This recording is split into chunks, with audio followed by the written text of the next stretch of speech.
Si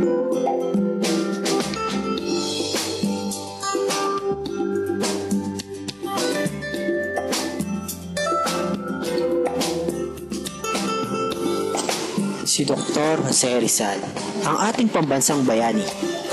Dahil sa kanyang husay sa pagsulat ng nobela at ang king katalinuhan, namulat ang mga Pilipino sa pananakop ng Kastila. Halina samahan niyo ako at kilalanin natin si Dr. Jose Rizal bilang isang manliligaw at mapagmahal sa kanyang mga naging kasintahan. Dahil hindi lang isa, hindi lang dalawa, kundi 10 ang mga babaeng napaibig ni Dr. Jose Rizal na ating pambansang bayani.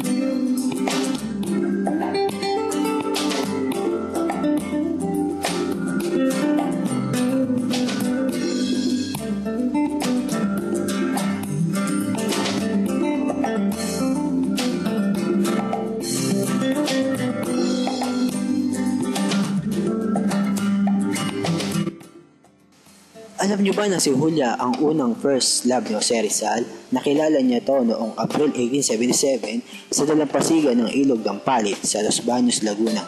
Siya ay tinulungan ni Jose Rizal na humuli ng paru-paro. At nakapagkitang kilos pa si Jose Rizal, imbis isa lang kanyang hinuli, 3 ang kanyang hinuli. Nadulas pa nga siya nung una, kumbaga siya ang first crush ni Jose Rizal. 14 nun si Julia at 16 naman si Rizal.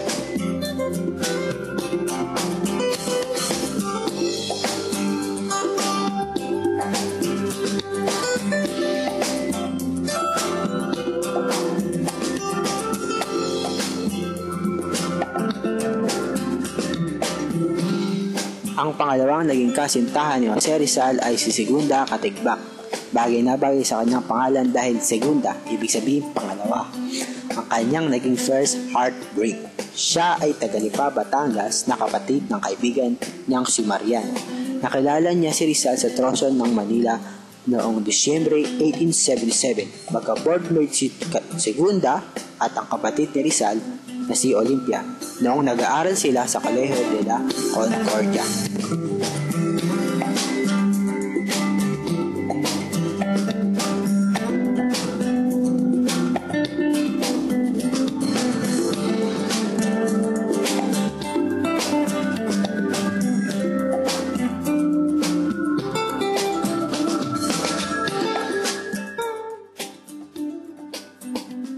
Ang pangatlong naging kasintahan ni Jose Rizal ay si Binibining L. Siya ang taga-Pakil, Laguna. Pinaniniwala ang siya ang guro ni Jacinta Liabaro na nakatira sa bahay ni Nicolas Regalado noong mga panahong iyon. Siya ay mas nakatatanda kay Rizal. Maputi siya, nagtataglay ng matang, mapanghalina at kaakit-akit na kutis.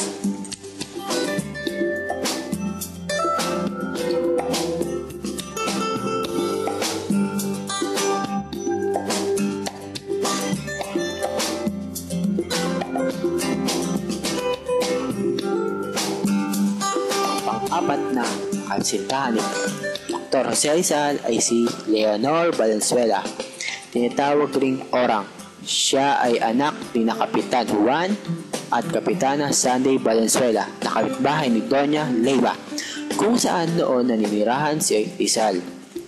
Nagpapalitan sila ng liham gamit ang tinta mula sa asin at tubig na hindi makikita kung hindi idadarang sa apoy.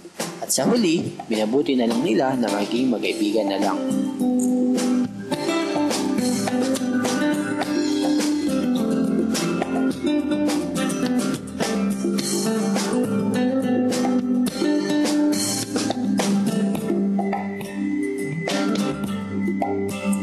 Ang panglimang kasintahan ni Dr. Jose Rizal ay si Leonor Rivera, ang babae ng kanyang buhay na tunay niyang minamahal. Siya ay anak ni Antonio at Silvestra Rivera na taga-Kamaling. Siya ay tinawag ni Rizal na La Cuestión del Oriente or sa salitang Ingles, Question of the Orient.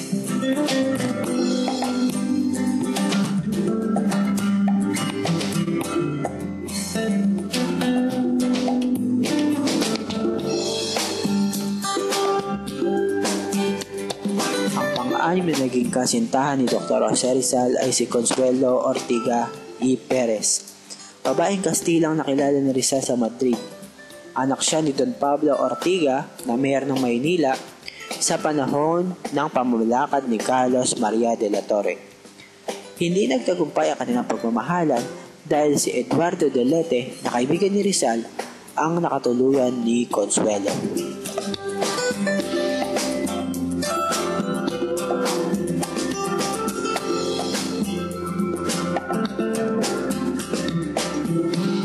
Ang pangpitong naging kasintahan ni Dr. Jose Rizal ay si O. Seisan.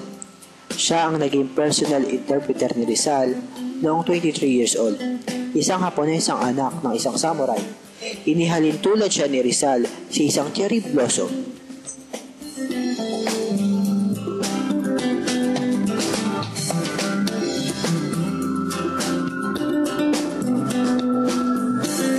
Ang kanyang walong kasintahan ay si Gertrude Beckett, nakilala ni Rizal sa San Francisco. Siya ay panganay na anak ni Charles Beckett. Nagkaroon sila ng lihim na pagkakaunawaan, subalit nagpasya si Rizal na lumayo bago mabunyag ang kanilang relasyon. Ito ay sa kadahilan ng may naghihintay sa kanya sa Pilipinas, at yon ay si Leonor Rivera.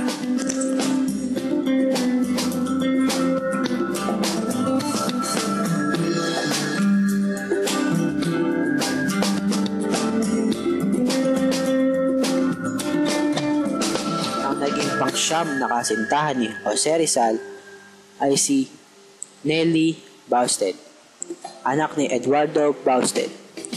Kinagigiliwan niya ang mga panlalaking bagay tulad ng fencing. Siya ay palaisip at relihiyosa. Sinasabing pinakamalapit ang kanyang karakter sa karakter ni Rizal. Taong 1899, nang maramdaman ni Rizal ang kanyang labis na pag-ibig kay Nelly, niligawan niya na ito.